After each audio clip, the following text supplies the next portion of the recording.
खुलुमबाय लोगोफोर, आं नीलिमा बाला ब्रह्म। नोंथांमोनखौ एनबि ब्रह्म चेनेलाव गोजोन फुंबिलिनि बयनिसिमबो गाहाम हामलायथि बावहरग्रोनाय जाबाय। आं दिनै नोंथांमोननि सिगाङाव दिनैनि सानसेनि फानजामुथिखौ फरायथिनो लादों। आसा खालामो नोंथांमोना भिडिअखौ नायना मोजां मोनगोन। नोंथांमोना भिडिअखौ नायना मोजां मोनोब्ला लाइक, साबस्क्राइब, कमेन्ट आरो शेयार खालामनानै होलांब्लानो जाबाय।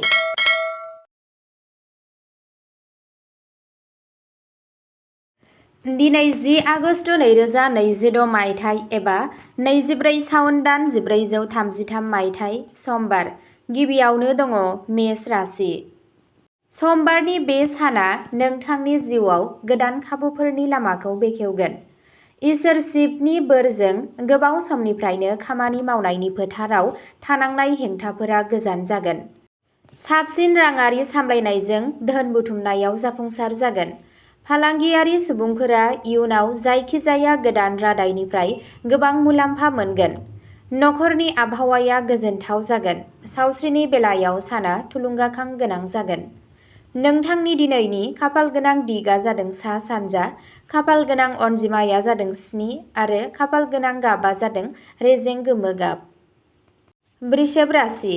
दिनै नोंथांनि गाखोनाय आरो आब्रुथिया नोंथांखौ गुबुनफोरनिफ्राय गुबुन मोनसे सिनायथि होगोन। मावख'नि गोजौ मावख'गिरिफोरा नोंथांनि खामानिनि गुनखौ नुनानै गोजोनगोन। अनलाइन फालांगि एबा गुबुन हादोरनि फुंखाफोरजों सोमोन्दो थानाय सुबुंफोरा लुबैनाय जाफुंसारनायखौ मोननो हागोन। गोजाम दाहार एबा आद्रा थानायनिफ्राय रेहाय मोननायनि जाथावना दं।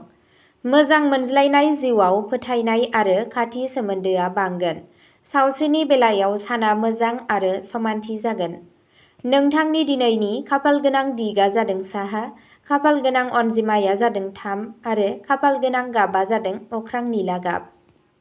मिथुन राशि। दिनै नोंथांनि गोख्रै थिरांथा लानो हानाय गोहोआ फालांगियाव गोबां मुलाम्फा लाबोगोन। बिरोंदामिन, मेडिया आरो लिरनाय बिथिंजों सोमोन्दो थानाय सुबुंफोरनि थाखाय दिनैनि साना मोजां सान। रांखान्थियारि बिथिङा सिगांनिख्रुइ जोबोद गोख्रों जागोन। लोगोफोरजों बानायनाय बिथांखिफोरखौ मावफुंनाय जागोन। बादायारि आनजादनि थाखाय थियारि जानाय फरायसाफोरा मोजां खौरां मोननो हागोन। गोसोआरि नारसिनथाया गोमोरलांगोन। नोंथांनि दिनैनि खाफाल गोनां दिगआ जादों सानजा, खाफाल गोनां अनजिमाया जादों 9 आरो खाफाल गोनां गाबआ जादों कमला गाब। कर्कट राशि। अखाफोरनि मोजां थासारिनि थाखाय दिनै गोसोआ सिरि थागोन। खामानि थिलियाव थानाय लोगोफोरनि हेफाजाबजों जेंना गोनां मावथांखिफोरखौ गोरलैयैनो फोजोबनाय जागोन। सम्पथि एबा गारि बायनो नाजानाया दावगागोन। नखराव माबा मोनसे मोजां खौरां फैनायनि जाहोनाव रंजानायनि आबहावा जागोन। जिउनि लोगोरिजों सोमोन्दोआ गोख्रों जागोन। मोनाबिलियाव शिब मन्दिराव दावबायहैनाया खाफाल गोनां जागोन। नोंथांनि दिनैनि खाफाल गोनां दिगआ जादों सा सोनाब, खाफाल गोनां अनजिमाया जादों 4 आरो खाफाल गोनां गाबआ जादों गुफुर गाब। सिंह राशि। दिनै नोंथांनि गावजों गाव फोथायनाय आरो दैदेननायनि रोंग'थिया थिखिनियाव थागोन। समाजारि बेंखन बांनायजों लोगोसे गोबां मुंदांखा सुबुंजों सोमोन्दो गायसनगोन, जाय इयुनाव मुलाम्फा गोनां जागोन। साख्रि मावनाय सुबुंफोरनि गोदान बिबानजों जौगाथायनि लामाया स्रां जागोन। स्टक मार्केट एबा गोलाव सम रां थिसननाया हरखाब मुलाम्फा जानो हागौ। सावस्रिनि बेलायाव साना मोजां जागोन। नोंथांनि दिनैनि खाफाल गोनां दिगआ जादों खोला सानजा, खाफाल गोनां अनजिमाया जादों 1 आरो खाफाल गोनां गाबआ जादों रोजा मै गाब। कन्या राशि। दिनै नोंथांनि रोंग'थि आरो बिजिरनायनि गोहोआ खामानि थिलियाव जेथोगोनां जेंनाफोरखौ गोरलैयैनो सुस्रांगोन। फालांगियारि रादायफोराव सावरायनाय समाव नाजानाय लाखि। मोनसे गिदिर राङारि गोरोबथा थिरांथा लानो हायो। रांखौ मोनफिनोब्ला रांखान्थियारि नारसिनथाया जोबगोन।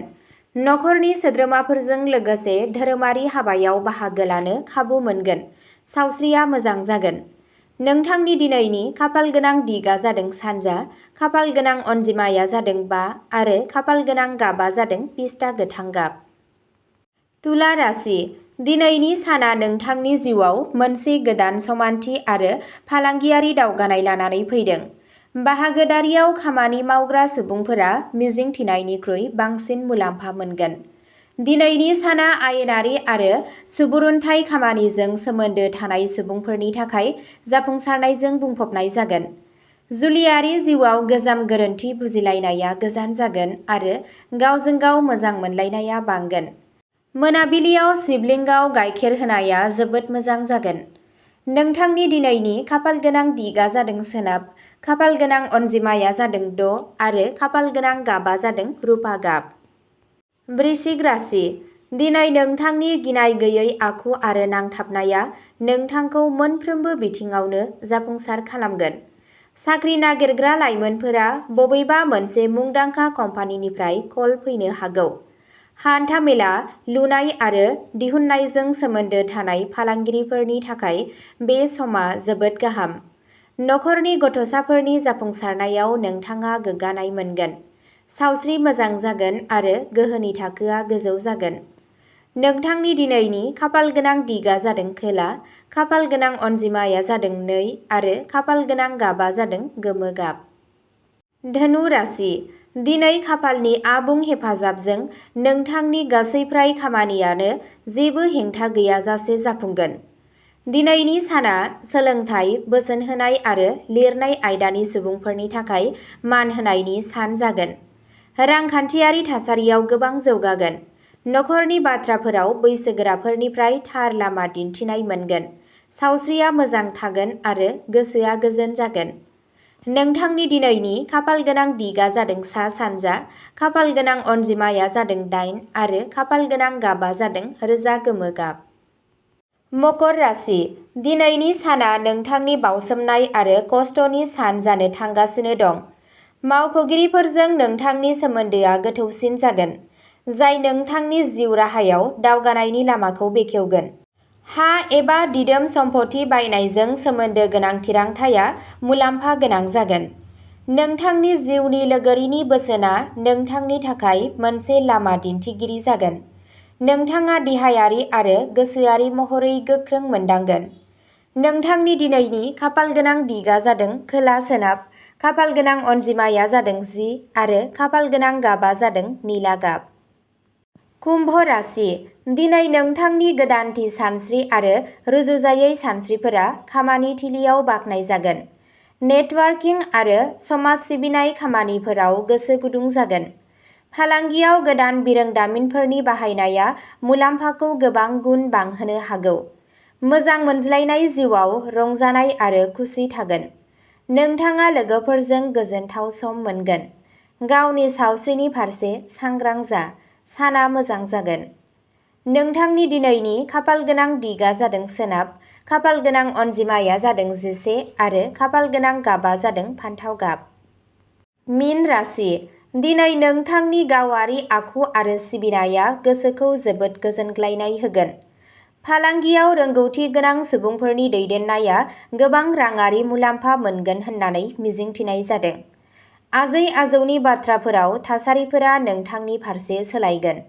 नखराव मोजां खामानिफोरनि सायाव सावरायनाय जागोन। गावनि आदारखौ सांग्रांथि लाखि, सावस्रिया मोजां जागोन। नोंथांनि दिनैनि खाफालगोनां दिगआ जादों साहा, खाफालगोनां अनजिमाया जादों 12 आरो खाफालगोनां गाबआ जादों क्रिम एबा बादाम गाब। अब्ला दिनैनि सानसेनि फानजामुथि एबा राशि फरायथिनाया एसेनोसै। गोजोन्थों।